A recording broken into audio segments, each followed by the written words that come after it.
Hello and welcome to Reviews with Ryan, and today on the channel I'm going to be talking about the brand new action comedy film called The Unbearable Weight of Massive Talent. This film was directed by Tom Gormican, and he's done one other film back in 2014 called That Awkward Moment, so it's been a while since he's done a film. And real quick before we dive into my thoughts, if you like movie reviews and Blu-ray hauls, you're in the right spot. Hit the subscribe button, give the video a like, and comment below your thoughts on this film. And also turn on the notification bell so you never miss any video that I make. And now without further ado, let's dive into my thoughts on this brand new film.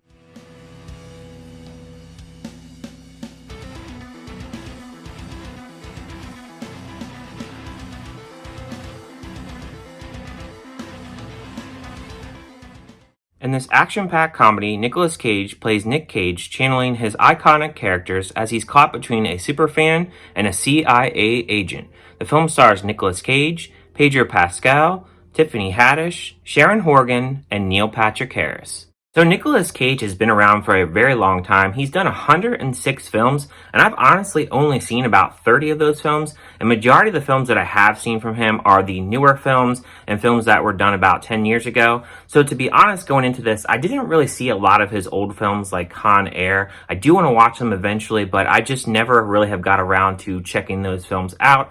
And this film really references a lot of those older films, so necessarily I didn't really know all those kind of jokes with some of the older films, but I like that this film really does centralize on Nicolas Cage here and his life, and he's going through a lot of hard times, and then he also is going through kind of a slop of trying to get into a decent movie and just try to make something that people really like. And I thought that that was really relatable because a lot of people, they really kind of complain about his movies these days because he's in a lot of really different kind of films. He doesn't really make films that really go to the theaters anymore. I think the last one that he had, other than The Croods, he was in Snowden, I believe, and that was a while ago, so he really hasn't had a film really in theaters. So really, I was really interested to see what would happen with this film because I thought it was just a really unique plot in general. Nicolas Cage, he really has a struggle of trying to get into a movie, and his agent offers them this deal where he goes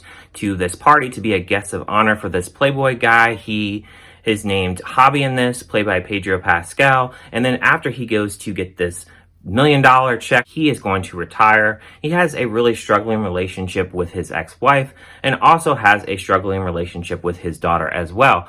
And so he goes to meet up with this guy, and he's really kind of pushy and really wants him to be in this movie, and he wants him to read this script. He really doesn't really want to. He's kind of reluctant to do so.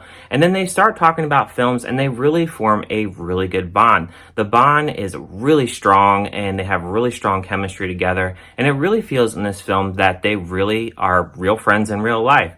And I really like the fact that the chemistry is so strong here that I really wouldn't mind seeing these two in another film together, and they really play off of each other. There's definitely some comedic type of moments in this film, lots of funny lines, there's a lot of poking at fun in this, and then Nick Cage, he also has this younger version of himself, and they kind of talk back and forth, and there's some definitely funny scenes when he has his old former self in this, and that is really what makes this film what it is. They really poke a lot of funny jokes at Nicolas Cage, especially from his older kind of films, and there's a lot of different jokes that they point in this film, especially when they're trying to make this film and they compare it to, they don't want to make another film like Star Wars or the Marvel films, and I really like that because I really feel like sometimes as audience members we really get so swept up in Marvel films and Star Wars films and all these big budget films. What I particularly didn't like about this film is you have the two CIA agents in this, you have Tiffany Haddish and you have the guy, I can't remember his actor name right now, but I've seen him in other films.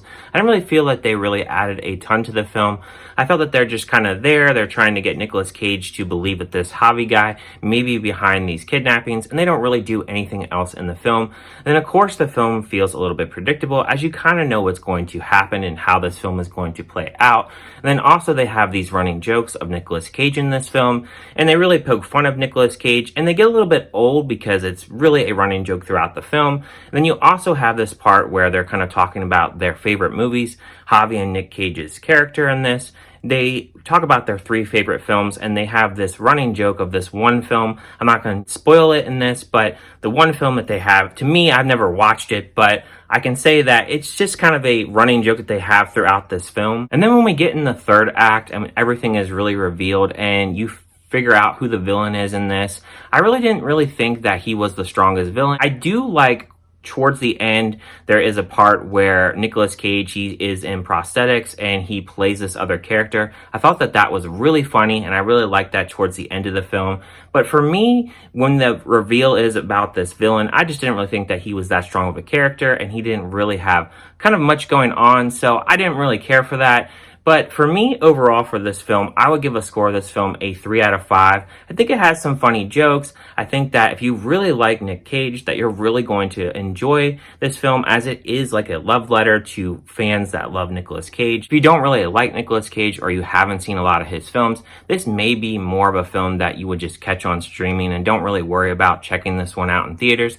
But I think it's a solid enough movie. I don't know if it's really a movie that I would watch multiple times, as it just feels not necessarily an average movie, but it's a little bit better than average movie. I just don't really feel like it's a movie that I would watch too many times. I just don't feel that I could really get a lot out of it seeing it multiple times, but I enjoyed it for the most part. I do have to say that I did watch this at a later night screening, and it was only me and one other couple, and the other couple left within an hour of the film, so maybe this may not be for everybody, but I felt that this film was solid enough. It has some jokes, it has some gags. Nicolas Cage, he really plays a really funny role in this, and then he has a little bit of action role in this, and then him and Pedro Pascal, that's enough to see this film, as they have very good chemistry. Thank you guys for watching this review. Leave your thoughts below down in the comments. What did you think about this film? Did you like it? Did you hate it? Did you have flaws with this film like I did? Do you think that this film would be multiple watches for you? Leave your thoughts down below in the comments, and thank you guys for watching this review.